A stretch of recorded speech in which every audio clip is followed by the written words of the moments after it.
Yes, folks, it's Tales from the Jails with John G. Sutton. Talking today about ex-Prime Minister John Major, who's been speaking out on behalf of the Prison Reform Trust, condemning the fact that we are imprisoning more people in Great Britain than any other Western European country.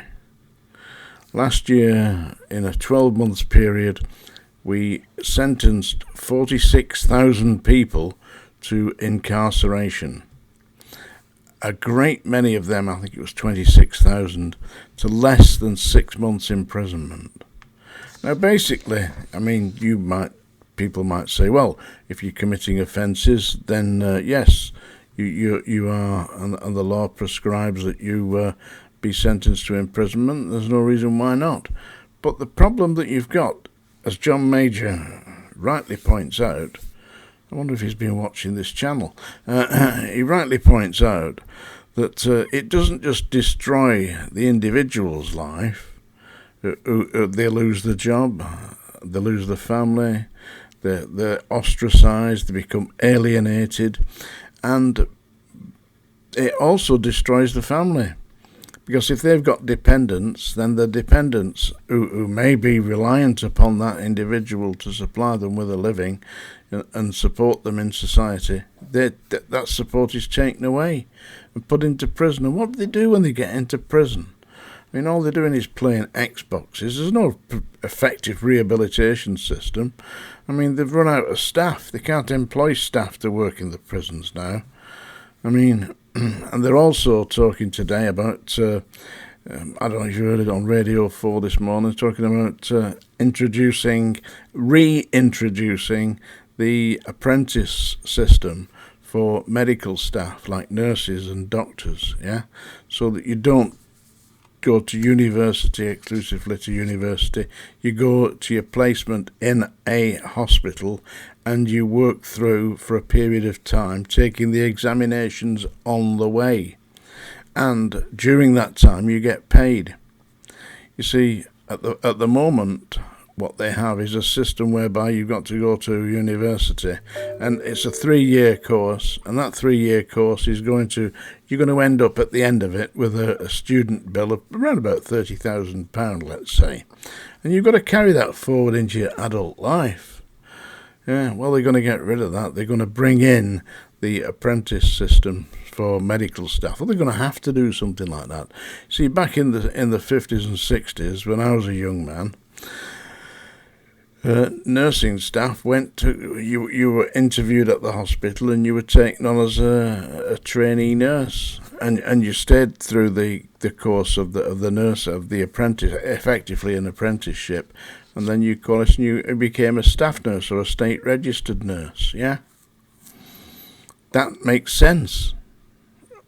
It isn't. I mean, don't forget I did it. I was a nursing officer in the prisons. And I know that this is, generally speaking, not an academic profession. A lot of it is hands-on, and it's determined upon your personality and your ability to deal with situations that are effectively extremely unnerving. Anyway, let me get back to what John Major was saying today. He is decrying the fact that the prisons are bursting at the seams, and the idea of creating more prisons to put people in for 6 months at a time, who is that serving? I mean, and it's about time that we listen to people like John Major. I mean, he may not be the most dynamic individual on the planet, but in this instance, I believe he's got a grip of the salient points. You know, there isn't any reason for putting people with limited intelligence, such as he points this out, Major points this out. Look at the presses today, yeah? He points it out that people who are basically drug running on the streets are not of the highest intellect. And putting those people into prison is going to do nothing, because all they'll be doing is fiddling around with an Xbox and their dicks, you know, so that ain't no good, is it? Seriously. it isn't helping society. Community orders, effective restriction on movements, electronic tagging. I mean, they've got cameras everywhere nowadays. They've got facial recognition. If you're restricted, to movements sentenced by the courts, instead of imprisonment, you go to work, you come back and say at 7, 8 o'clock at night, you stay indoors. So you're not out. That's your punishment. Yeah? I mean, punishment. That's what happened when I was a young man, when you were sick. Seriously, if you were certified sick by your doctor, you weren't allowed out at night. Did you know that? You were not allowed out after I think 6 or 7 o'clock at night. You weren't allowed to go out because you were considered to be sick. And therefore, that was your restriction. Seriously. Look it up. Yeah, 1950s, 1960s. So I believe that John Major is making a really important statement today. And people listen to John Major. Maybe people are listening here and people will listen to you. You. Yes. Because we're the people that get locked up. It isn't the toffs. It isn't the ex-Etonians. They're not going to get locked up despite what they do. Yeah, the Bullingdon Club and all that lot with, what's his name, Boris Johnson. Yeah, ridiculous nonsense. I was recently asked,